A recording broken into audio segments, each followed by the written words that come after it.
Hi guys and welcome. So we are going to do an amazing workout, core and lower bodies. What you're going to need is your mat and a dumbbell. So the dumbbells I'm going to use as reference are 12.5 kg and 12.5 kg. Some are going to use 2 dumbbells and some are going to use 1. If it feels heavy, you can drop in weights. You can also just use 1 dumbbell. So what we're going to do is 50 seconds of work and 10 seconds of rest. With the last 10 seconds, we are going to do some holds. Okay, so be prepared to either take it as a rest or do holds.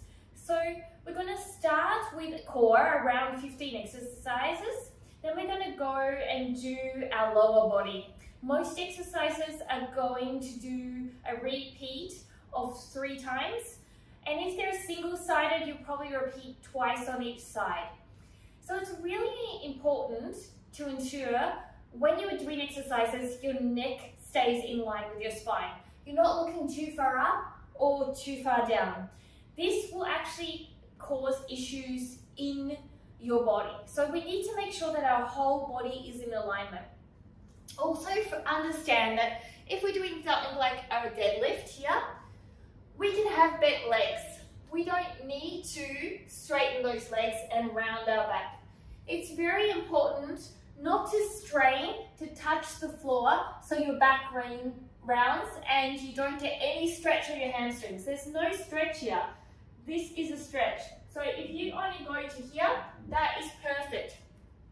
As you're going down, you want to push your hips back when we're doing, say, for example, a deadlift. And then you're going to bring your hips forward and you're going to do a posterior pelvis tilt and squeeze those glutes. Then you're going to push the hips back out, but you still keep your ribs engaged and your lower abs engaged. You don't just arch and dump into your lower back. So there's still a core engagement. It's really important to understand as we go through also in our core movements. If you're not strong enough, you can come into a plank.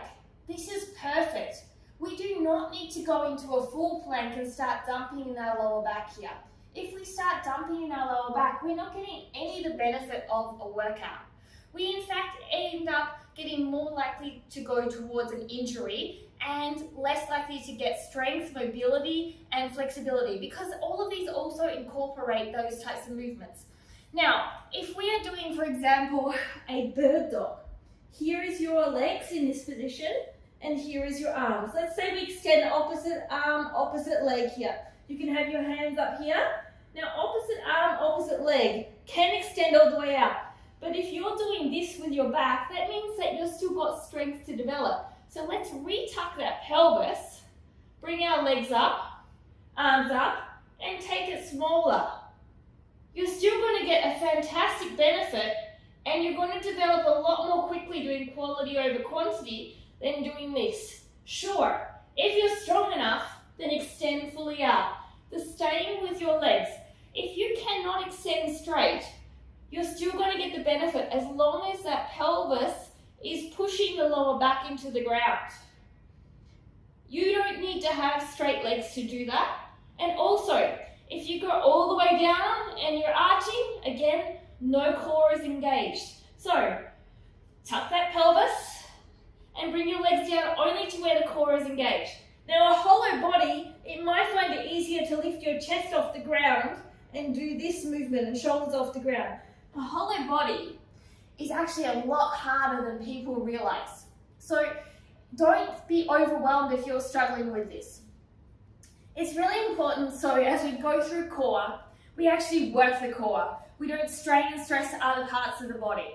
And we don't try and advance our movements if we are not ready for them. If we're doing side body, there's a couple of options. If you've got sore wrists, come onto your elbow. If you don't, you can certainly come up onto your arm, but make sure your shoulder is engaged. If this is too hard for you, drop down with one leg on the ground. This will help support you.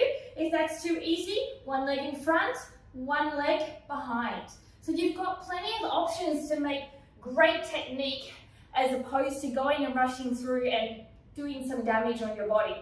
The same with squats, the pelvic tilt is really, really important. You are going to have a push back, but we're not going to push back in this movement. Okay? We're actually going to still pull our pelvis bone up slightly, ribs are still connected, and then sink back. So you've got your core engaged, and you've got your weight engaged.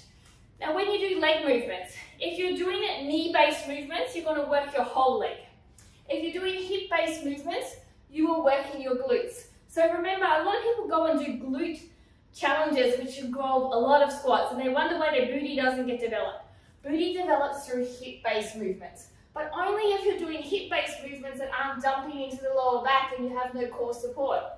If you are one of those people that feel sore backs when you're doing lots of squats and lots of deadlifts, that means you haven't got the pelvic angle correct, and you also don't have your ribs and hips engaged correctly to create a core contraction as you lengthen your spine back. So there is little details that are going to make a huge difference in this workout. And a great way to test it is if you struggle with balance. So this is a great pose. If I round my back, you can see I'm starting to tip over. Now, that's because my pelvis, when I round my back, is rounded and it makes it a lot harder to balance. When I sit up tall, my core is engaged and balance is better. So simply working on the balance of the pelvic tilt, whether you're doing your planks to have a straight spine, your deadlifts to support that you don't pressure in your lower back and get your abs engaged, or you were doing balance work, your pelvis tilt is so important. A great way to understand from posterior and anterior is to remember that you're going rounding, your pelvis is coming forward into the anterior tilt and pushing back, going back posterior. Rounding and up. So when we go into a deadlift, we are doing a posterior, we're pushing back here, arching a little bit, but still got a small 15%, 10% engagement. And as we come up, anterior pelvis tilt. Posterior, anterior. So